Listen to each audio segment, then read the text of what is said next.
First Lady Jill Biden traveling to Nairobi over the weekend as part of a 5-day-long trip to Namibia and Kenya to promote the president's emergency plan for combating AIDS. While in the country there, the First Lady participated in a roundtable discussion with young Kenyans that centered around the topic of safe sex and the use of condoms.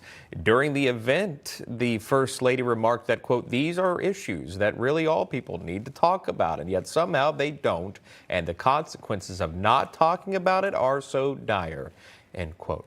Manny Sethi is a trauma surgeon and founder and president of Healthy Tennessee. He joins us live. Doctor, thank you so much for coming on. We appreciate that.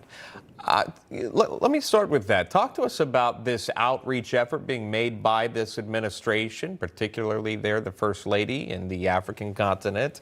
Are sex education roundtables like this a way of preventing the spread of AIDS? What do you think about that?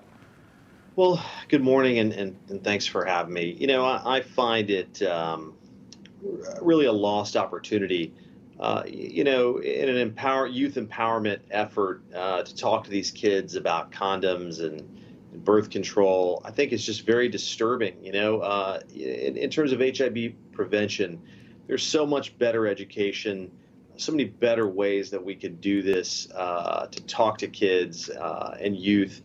And, quite frankly, in a developing country like that, where there are so many kids with such bright minds and such opportunity, I'd instead talk to them about their future, talk to them about education, talk to them about the risks of HIV and what can happen, instead of just, talking about condoms and things of that nature. It just really surprises me, and frankly, it saddens me. I want to move on to this next story, too, while we have you. Medicaid, Medicare, shifting gears to that. We've learned recently that 14 million Americans are at risk of losing their Medicaid eligibility under new rules implemented by the Biden administration. So you're in healthcare. Who will be at risk, doctor, under these new potential rules? And if they are watching, what can they do to keep their coverage? So as a trauma surgeon, and then through my nonprofit, Healthy Tennessee, we take care of a lot of patients on the Medicaid system. So, Medicare and Medicaid are two very different things. Medicare is, folks over 65. Medicaid is more of the indigent population, folks who can't really afford health care, so the government helps them. Medicaid is a combination of federal and state funding, but each state has control over their Medicaid program. And so what is happening here is effectively that after COVID, they froze the rolls of Medicaid, meaning nobody could get thrown off or kicked off. But now that our COVID emergency plan is coming to an end, states have the right to look at their rolls and say, well, this person has new employment, they're making enough money, they can get off Medicaid or various things.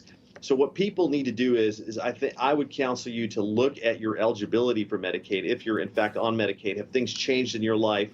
Do you have a new job, new employment that that you're financially making too much to get off, to go ahead and get off of that? If that is the case, other options are, of course, the state healthcare exchanges to get on Obamacare, which I think is terrible. There are a lot of different church-based insurances these days where there are cooperatives. I found those patients really like that. So there are different options, but I would counsel folks to look at, your eligibility. Right now in Arkansas, Governor Huckabee is doing this very quickly to kind of get people to look at what they're doing, whether they qualify or not. Yeah, very important to take care of our elders, to look after them. We appreciate that. Dr. Manny Sethi joining us live. Thank you, sir. Thanks so much. And we always advise folks here at Newsmax to check out Diane Omdahl's book, Medicare for You to Figure Out How to Get the Most Out of Their Medicare Plans. That book on your screen is available for purchase at a bookstore near you or at humanixbooks.com.